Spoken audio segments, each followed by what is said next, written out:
اور آج کی اہم خبر، پاکستان میں صرف سیاست بکتی ہے، سیاست ہی لوگ سننا چاہتے ہیں اور سیاست ہی لوگ بولنا چاہتے ہیں۔ ایک سیاسی بحران ابھی ختم نہیں ہوتا، دوسرا شروع ہو جاتا ہے، اور اب باری آئی ہے آزاد کشمیر کی۔ وہاں کے آزاد جموں کشمیر کے وزیراعظم انوار الحق کے خلاف عدم اعتماد کی تحریک لانے کا اعلان ہو چکا ہے۔ پہلے اس میں مسائل تھے، پاکستان پیپلز پارٹی کا ساتھ پاکستان مسلم لیگ نون نہیں دے رہی تھی، لیکن اب لگتا ہے کہ پاکستان پیپلز پارٹی کو 27ویں ترمیم میں پی ایم ایل این کا ساتھ دینے پر انعام ملنے جا رہا ہے، اور وہ انعام ہوگا اس صورت میں کہ پاکستان مسلم لیگ نون مل کر عدم اعتماد لائیں گے وزیراعظم انوار الحق کے خلاف، ان کو ڈی سیٹ کیا جائے گا۔ اس کے بعد نئے انتخابات ہوں گے جس میں نیا وزیراعظم پاکستان پیپلز پارٹی سے منتخب کیا جائے گا۔ تقریباً 8 مہینے مدت رہ گئی ہے اس اسمبلی کی۔ مسلم لیگ نون یہ کہتی تھی کہ یہاں پہ اسمبلی توڑ کے قبل از وقت انتخابات کروا دیے جائیں، لیکن پاکستان پیپلز پارٹی یہ چاہتی ہے کہ چاہے 8 مہینے کی صحیح، باری تو لینی ہے۔ تو باری اب ملے گی کیونکہ ان کو انعام بھی ملنا ہے 27ویں ترمیم میں ساتھ دینے کا، اور انعام انہیں پہلے بھی مل چکا تھا۔ جو استثناء ملا ہے صدر پاکستان کو، تاحیات کسی بھی کیس میں ان کے خلاف کوئی انکوائری نہیں ہو سکتی، ان پہ کوئی کیس نہیں ہو سکتا۔ تو یہ فوری جمہوریت اور فوری سیاست، یہ ہے آج کی اہم خبر کہ اب آپ اگلی تبدیلی کشمیر میں دیکھیں گے۔ اگلی کشمکش سیاسی کشمیر میں ہوگی، اور وہ کتنے عرصے تک چلتی ہے، اس کے بعد وہاں پہ انتخابات ہوتے ہیں تو پاکستان پیپلز پارٹی ان انتخابات میں کیسے نتائج دکھاتی ہے، اس کا ہم انتظار کریں گے کہ ان کی پرفارمنس کیا ہے۔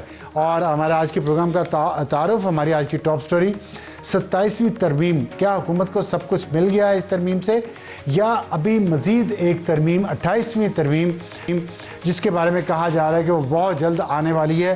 جب وہ آنے والی ہے تو 27ویں میں ہی کیوں نہیں اس کو اکاموڈیٹ کیا گیا، اور 27ویں کو لانے کی اتنی جلدی کیا تھی، اور اس کی وجہ سے پہلے ہی سپریم کورٹ کے 2 جج مستعفی ہو چکے ہیں، اور بھی سنا ہے کہ شاید کچھ لوگ استعفیٰ دینے والے تھے لیکن نہیں دیے۔ ہمارے آج کے مہمان اس میں ہوں گے بیرسٹر عقیل ملک صاحب، جو وزیر مملکت برائے قانون و انصاف ہے۔ ان پہ بات کریں گے کہ کیا ان کو حکومت کو 27ویں ترمیم میں سب کچھ مل گیا یا نہیں۔ اور ہمارا آج کا ہاٹ ایشو ہوگا 26ویں ترمیم پہ سپریم کورٹ کے جو ججز مستعفی نہیں ہوئے، وہ 27ویں ترمیم پہ مستعفی کیوں ہو گئے، ایسا کیا ہے 27ویں میں جو 26ویں میں نہیں تھا، اور یا پھر یہ کیا وہ جو اونٹ کی کمر پہ آخری تنکا ہے وہ ثابت ہوا ہے، تو اس لیے ان ججز نے استعفے دیے ہیں۔ اس میں ہمیں جوائن کریں گے نعیم پنجوتا صاحب، جو سینئر وکیل ہیں پاکستان تحریک انصاف سے ان کا تعلق ہے۔ حافظ احسان کھوکھر صاحب ہمارے ساتھ ہوں گے، جو سینئر قانون دان ہیں۔ اور ہمارا آج کا ایڈیٹورل ہوگا سری لنکا نے دوستی کا حق ادا کر دیا۔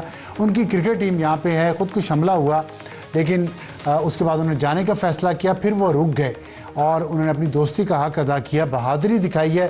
اس پہ ہم اپنے ایڈیٹورل میں بات کریں گے، لیکن اس کی ایک نیگیٹو سائڈ ہے اسلام آباد اور راولپنڈی کے شہریوں کے لیے، اس پہ ہم اپنے ایڈیٹورل میں بات کریں گے۔ تو شروع کرتے ہیں ہماری آج کی ٹاپ سٹوری۔ ہمیں جوائن کیا ہے بیرسٹر عقیل ملک صاحب نے۔ بیرسٹر صاحب السلام علیکم۔ جی ابصار صاحب وعلیکم السلام، شکریہ، بہت شکریہ ہمیں جوائن کرنے کا۔ شکریہ۔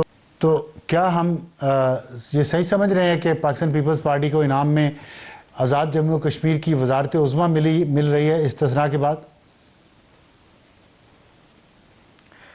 دیکھیں ابھی تو اس پہ تمام تر جو معاملہ ہے، ظاہری بات ہے کہ ہمیں ایک انڈرسٹینڈنگ جو ان پرنسپل ہماری ہے وہ یہی ہے کہ ہم ان کو سپورٹ کریں گے for vote of no confidence یا عدم اعتماد کے لیے۔ تو میں یہ سمجھتا ہوں کہ جو ووٹس عدم اعتماد کے لیے درکار ہیں وہ بالکل ان کے پاس موجود ہیں، وہ نمبر ریکوائرڈ تو ان کے پاس ہے، لیکن ہمارا وہ فیصلہ جو ہم نے ہماری پارٹی نے کیا کہ ہم جو کابینہ کا حصہ ہے وہ نہیں بنیں گے، تو وہ فیصلہ برقرار ہے فی الوقت، تو ایز اٹ سٹینڈز وہ فیصلہ وہی ہے، کیونکہ 7-8 ماہ رہ گئے ہیں۔ آپ کی سپورٹ کے بغیر وہ عدم اعتماد کا نمبر ان کا پورا ہے؟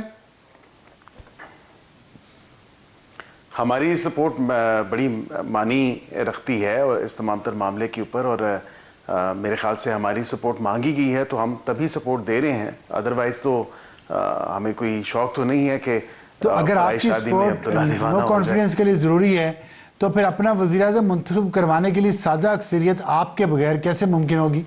دیکھیں اب ظاہری بات ہے کہ ابھی کیونکہ ٹیبل ہونی ہے، یہ عدم اعتماد کی جو ریزولوشن ہے, قرارداد ہے, وہ جب ٹیبل ہوگی تو اس کے بعد ہی تمام تر معاملہ آگے بڑھے گا. فی الوقت تو ایز اٹ سٹینڈز ان کی طرف سے میں نے جو میڈیا کے تھرو دیکھا ہے کہ یہ واقعتاً انہوں نے ڈیٹ اناؤنس کیا ہے فیصل راٹھوڑ صاحب کو, لیکن اب اس میں فارملی آگے جو ہے وہ کب اس کو لے کے آنا چاہتے ہیں, کب ٹیبل کرنا چاہتے ہیں, یہ تو is yet to be seen. اچھا ٹھیک ہے. اچھا یہ فرمائیے گا کہ جو 27ویں ترمیم آ گئی ہے اس میں حکومت کے جو بھی مقاصد تھے وہ پورے ہو گئے؟ سارے تو پورے نہیں ہوئے, اور یہ آپ کو بھی بخوبی پتہ ہے کہ سارے مقاصد جو تھے وہ in various shapes and forms تھے. این ایف سی کے اوپر بات چیت تھی, اس کے اوپر کنسنسس بلڈ ہونا تھا, ایجوکیشن کے اوپر, پاپولیشن کے اوپر, اور ہمارے دوسرے اتحادی ہیں ایم کیو ایم کے, اور ایون ہماری اپنی پنجاب اسمبلی جو ہے جس پاکستان مسلم لیگ نون کی اکثریت ہے, تو انہوں نے بھی ایک ریزولوشن پاس کی تھی 140 سے, لوکل گورنمنٹ کے حوالے سے, بلدیات کے حوالے سے. تو یہ کچھ چیزیں اس میں رہ گئی ہیں, اور میں سمجھتا ہوں اس کے ساتھ ساتھ ڈول نیشنلٹی والا بھی ایک ایسا معاملہ ہے کہ بیوروکریسی کے پاس یا بیوروکریٹس کے پاس جو ڈول نیشنلٹی ہے اس سے کم از کم جو ہے ججز ہو گئے, آرم فورسز میں لوگ ہو گئے, اسی طرح آپ کی بیوروکریسی میں لوگ ہو گئے, یہ ابھی بھی انفنش ایجنڈا ضرور ہے. اور یہ اسی حوالے سے آپ 28ویں ترمیم کی بھی باز گشت سن رہے ہیں, اور یہ عندیہ بھی دے دیا گیا ہے, اور وزیر اعظم صاحب نے کل on the floor of the house کہا کہ ہم کوشش کریں گے کہ کنسنسس بلڈ کریں 140A کے اوپر, اور اس کے ساتھ دیگر چیزوں کے اوپر بھی, این ایف سی ہو گیا یا دیگر ایسے معاملات ہو گئے. تو میں یہ دیکھ رہا ہوں کہ کچھ حد تک ہیلتھ, ایجوکیشن اور پاپولیشن اس پہ, اور اس کے ساتھ ساتھ این ایف سی کے اوپر, 140A کے اوپر اور ڈیول نیشنلٹی کے اوپر یہ کنسنسس بلڈ کرنے کی کوشش کی جائے گی, اور اس پہ کام ابھی سے ہی سٹارٹ ہو جائے گا. یہ نہیں کہ بالکل آپ 11th آور پہ جا کے جو ہے تمام تر چیزیں کریں. یہ بھی 27ویں آئینی ترمیم پہ بھی کام کچھ عرصے سے جاری تھا, لیکن آفیشلی نہیں. میں جب پچھلے پروگرام میں بھی میں نے ذکر کیا, میں نے کہا باضابطہ طور پہ, تو آپ مطلب یہ آفیشلی باضابطہ طور پہ تو تب ہوا جب وزیر اعظم کی میٹنگ ہوئی. جی آپ 26ویں ترمیم بھی لائے, اب 27ویں لے آئے, پھر 28ویں لا رہے ہیں. آپ ایک ہی دفعہ سارے کام ایک ہی ترمیم میں کیوں نہیں کر لیے؟ کیا وجوہات ہے, کیا رکاوٹیں ہیں آپ کے؟ اب مثلا جو اب آپ باتیں بتا رہے ہیں اس میں پاکستان پیپلز پارٹی نے آپ کا ساتھ دیا, آزاد کشمیر کی انہیں حکومت مل گئی, استثناء مل گیا, اب آپ انہیں کیا دیں گے انہیں این ایف سی پہ منانے کے لیے؟ وہ تو مان ہی نہیں رہے این ایف سی پہ. اب ساری چیزیں تو مت پوچھیں کہ اور کیا کیا مل سکتا ہے. اتحادیوں کی حکومت ہے, کولیشن گورنمنٹ ہے, ظاہری بات ہے کہ اس میں کچھ لے اور کچھ دے تو ضرور ہوتا ہے, اور کنسنسس بلڈ کرنا کوئی اتنا آسان کام نہیں ہوتا. obviously it takes ٹائم, اور ایک ایفرٹ ہوتا ہے, اور اس کے تمام تر پہرائے میں آپ اپنی بات ان کو کس طرح سمجھاتے ہیں, اور وہ ان کی جو بات ہے وہ کس حد تک آپ کو اپیل کرتی ہے, تو پھر کوئی مڈل گراؤنڈ ڈھونڈنا پڑتا ہے. جس طرح 27ویں ترمیم میں بھی ہم نے مڈل گراؤنڈ ڈھونڈا, 2-3 ایسی چیزیں تھیں جو کہ اسٹرکچرل چینجز کے حوالے سے تھیں, انفنش ایجنڈا, انفنش بزنس تھا. جی